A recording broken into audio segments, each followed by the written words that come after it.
ma tënk ko tuuti ci wolof monsieur le président sénégalais yi ñuy seetaan nekk ci biir réew mi comme nekk bitim réew dañoo soxla lépp luñ fi def dara du leen fi ump lépp luñ fi wax dara du leen ci ump waaye ku ñu dénk loo xam ne seen moomeel la nga war a jàkkaarloog ñoom ëllëg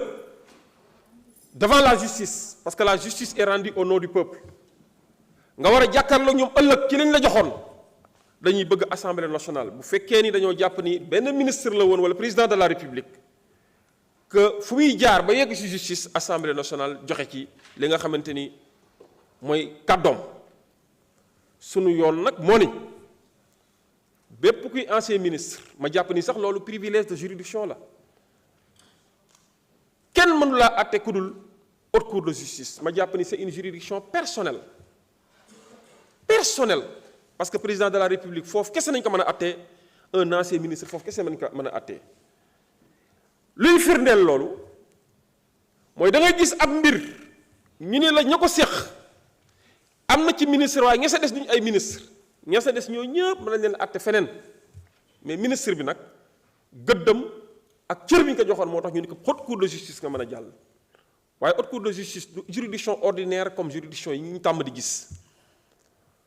maanaam dañ ni ki koy présider mooy le premier président de la cour suprême kii procureur bi mooy le procureur général de la cour suprême waaye ñay àtte gannaaw premier président cour suprême mooy présider juróom-ñetti député ñoo koy séq te bu ñuy àtte dañuy voter loolu muy benn mbir kon ku fay jàll am nga privilège de juridiction ak ministre lépp lu laale fonction am haute cour de justice nañ ko mën a àtte loolu moo tax mais bañ ñuy def amalgame fan yële ci ginnaaw am na suñuy collègue député yoo xam nekkoon nañ fii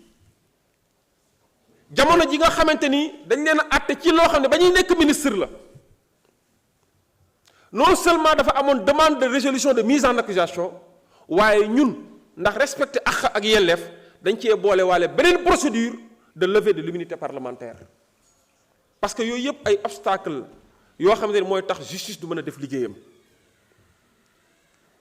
su ko defee bañ ko lever dañ leen ko jébbal moo wax leen ni haute cour de justice assemblée nationale moo koy fixer le périmètre contentieux bi bu assemblée nationale ne kii toppee naa ko association de malfaiteurs toppee naa ko détournement de deniers publics toppee naa ko blanchiment de capitaux juge yi ñu koy jox di ko leen ko jébbal mën nañoo def lu dul enquêter ci loolu yem ci maanaam mën nañoo def lu dul topp ko ci loolu maanaam mën nañu kaa toppee ci faux mën nañu ko toppee escroquerie mën nañu ko toppee abus de confiance li assemblée nationale wax loolu lañ koy mën a toppee bu enquête juge yi demee ba gis ni nag gannaaw ñett yooyu gis nañ leneen lu mu def dans ce cas ñoom mënuñoo ñëw di ko ci topp dañuy jël dossier bi delloosi ko assemblée nationale xool ba xam lam ko njëkkoon a topp est-ce que da ciy dolli leneen wala ndax est-ce que du ci dolli leneen bu boobaa assemblée nationale moom cëggalu guyam parce que foofu la assemblée di substituer procureur ci mise en mouvement de l'action publique maanaam pour commencer jox jéego pour jëm ci topp nit ki assemblée rek moo am loolu parce que dañoo jàpp ni ay autorités politiques lañu woon su ko defee bu mbir mi delluwaatee nag enquête bi dina continuer mayen ci dolli ne dans son fonctionnement haute cour de justice ak yeneen juridiction de droit commun yi ñoo yem maanaam nit mën nañ ko toppee sàcc ginaar mu dem ba ci juge yi wala procureur ñu bàyyi ko ne ko demal ñibbi wala ñu ko ndax am nga loo cautionné mu cautionné ñu xool ndax yelloon na ak li ñu koy toppee mu cautionné ñu bàyyi ko mu ñibbi wala sax nga dem toog ñu ne la non gis nañ ni jarul ñu lay yóbbu kaso dañ lay takkal bracelet nga dem haute cour de justice loo mën a am ci juridiction yooyu rek mën nga ko am ci biir haute cour de justice bu ñu jàpp ni c'est une juridiction extraordinaire où les extraterrestres sont jugés non c'est une juridiction d'exception mais qui confère un certain nombre de traitements waaye du tax nag ñun député ñu violer le principe de la présomption d'innocence parce que tant que atte wuñ la ba atte bi jeex ñu ne la yaa def wala defoo ñun mënuñoo taxaw ne yaa def wala defoo moo tax présomption d'innocence loolu dañ koy fàttali collègues yi ñoo ma ko gën a xam ñoo ko gën a respecté beneen bi tamit mooy si li nga xamante ni ci ay lois yu ñu tënk bu fekkee le principe du contradictoire fii lañ ko mën a observer dinañ fexe ba le principe du contradictoire soit respecté mais nag pour ce qui est de la haute cour de justice ce principe du contradictoire est opérant au niveau de la haute cour et pas ici contrairement li nga xam ne mooy procédure de levée de l'immunité parlementaire bi nga xamante ni député bi dañ naan kaan ñëwal dossier baa ngi nii ñëwal utal avocat ci collègue yi ñëwal consulter leen dossier bi ñëwal ñu déglu la nga def say observation ba pare ñu may la sax plénière nga ñëw ñu jox la kàddu gi Sénégal yëpp di la déglu nga ñëw wax sa xalaat ci liñ lay toppee pour war nañ ko lever woo waruñu ko lever yaakaar naa fan yi passé pour la première fois d'ailleurs dans l'histoire politique du Sénégal et de l'Assemblée nationale et j'avoue que cette journée sera gravée dans les annales de l'histoire député bu nekk prison respecter ak xam ak yelleefam tax na ñu demander ministre de la justice mu jël ay dispositions mu fexe ba lii nga xamante ni assemblée te attewuñ ko toppuñu ko mais assemblée da cee war a liggéey nañ ko fexe mu ñëw fekk toog comme tous les autres députés ñu jox ko kàddu sénégalais yépp àdduna yépp di ko gis mu wax ci mbir mi loolu c'est une première mu su fi am boo leen fàttali ko Khalifa Sall nekkoon na député ba ñuy lever immunité parlementaire am kaso la nekk kenn extraire ko kenn mayu ko possibilité boobu amoon na fii jamono sax am na ay députés yoo xam kenn mosu leen a may possibilité boobu wala mettre leen dans des conditions de se défendre fii gis nañ fi lu nekk kon du tey jii la ñuy ñëw di fëgg taabali di góoxale ak xoorali baat di wax naan way c'est non li fi am c'est une bonne nouvelle te ci loolu laay ñaan collègues yi ñu des si bu leen émotion bu leen tomber dans le piège de l'émotion ni de la manipulation am na ñoo xamante ni ñoo la gën a xam dëgg commission boo leen wooyee duñ ñëw parce que amuñu argument mais bu caméra yi tàkkee lampe yi tàkk ñoom ñëpp ñi kaalawu ñi takki lunette ñëw toog fii di manipuler sénégalais yi mais sunu maam ji Alaaji Abdou Aziz Dabakh dafa daan wax lu am solo mu ni nettali waxu jàmbur jarul kaalaw ma dolli ci tamit jarul takki verre booy wax waxal dëgg mu leer te ñu bàyyi manipulation bi képp kuñ fi jàpp wala ku am problème ak justice ñun ñi ñëpp ku ci toog ak sa aqulaay taala di nga ko ñaanal yàlla yàlla ko yàlla teggil nattu bi waaye nag faaw ñu leeral parce que dërëm bu toll ni tarfatal ay ni bu dee ñun dañoo gis ni am na problème ñun ñu taxaw lànk ne du ñu def pour loolu leer ëllëg si yowmal xiyaam ñun dinañ ci rendre compte parce que ñun ñoo ko nëppal ñun ñoo ko étouffé est-ce que ñun dañoo gël sénégalais bi nga xam ne daw na ay kilomètres des dizaines de kilomètres pour andi ñu fii mu sonn ñax ànd ak ñun ci campagne wóoluñu ne dinañ ko teewal ñu ñëw taxaw fii di ko trahir est-ce que ñun ñoo gën sénégalais boobu nañu bàyyi xel loolu privilège bi ñu fi mën a am doy na wala doyul jàppal ne ki tax loolu am peut-être mu ngi toog këram bu añee xamul ndax dina reer bu ndékkee xamul ndax dina añ bu feebaree xamul ndax dina faju chaque jour ñu ñuy jàpp ak ay privilégiés way yàlla loolu yépp bu ñu ko amee ñu war a rus sénégalais bi nga xamante ni sécurité am santé am njàngam li mu moom war a delluwaat ñun ñu war a rus sénégalais boobu ba sàmbal ko mais c'est dommage réew mi toll na foo xamante ni nii dafa mel ni dafa am ñoo xam ne dañoo am pot de fer am ñu am pot de terre maanaam juddu gën ñëpp parce que diw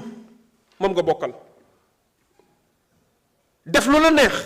parce que diw nga àndal tiim alalu askan wi àndoo seeg sa sago tu perds ta lucidité gis nañ ko fi mais incha allahu gëm nañ ak nguur gi ak yaakaar gi mu suscité ci askan wi gëm nañ ni lépp dina leer alal comme ni ko Ousmane Sonko waxee le premier ministre ba si ñun nous devons être irréprochables parce que mu ngi gën a neex bis bu ñu demee ba ñun suñu biir def nañ lu defuwul bu boobaa yoon dina la topp sans état d'âme. duma dugg ci yeneen considération yi mais dama leen di ñaan rek yéen ñëpp. ngeen voté résolution de mise en accusation bi. asalaamaaleykum wa rahmatullah. Merci, honorable. La discussion générale est close. Nous passons au vote du projet de résolution. Je rappelle que, conformément aux dispositions de l'article 101, alinéa 1er de la Constitution, le scrutin est secret et la majorité requise est constituée par les 3/5 des membres composant l'Assemblée nationale. Monsieur Dumont Soare, vous pouvez vous référer à l'article 103 du règlement intérieur pour comprendre pourquoi notre collègue Abdoulaye Tall a pris la parole. Le scrutin est ouvert. Vous pouvez insérer vos cartes et demander la parole.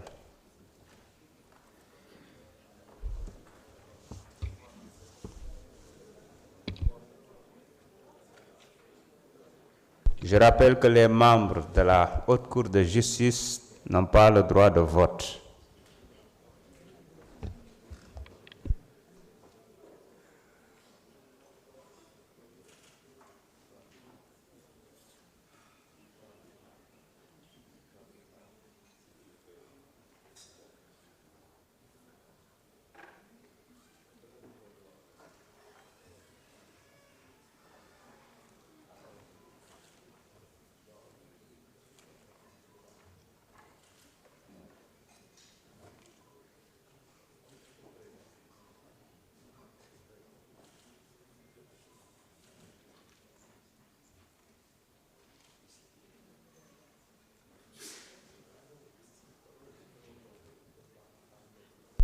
C'est bon pour tout le monde?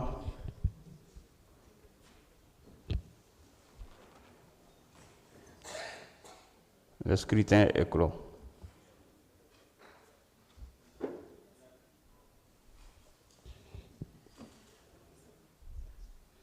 Sur 165, nous avons enregistré 116, dont 31 par procuration, parce que les 3 procurations de l'opposition n'ont pas été prises en compte. Pour 104, contre 9, abstention 3. Le projet de résolution ayant recueilli 104 voix, l'Assemblée a par conséquent adopté. Mes chers collègues, l'ordre du jour étant épuisé, je propose à l'Assemblée de lever la séance et de reprendre nos travaux le mardi 3 mars 2026 à 11 h pour examiner le projet de loi numéro 04/2026 portant création et fixant les règles d'organisation et de fonctionnement du Conseil national de régulation des médias. La séance est levée.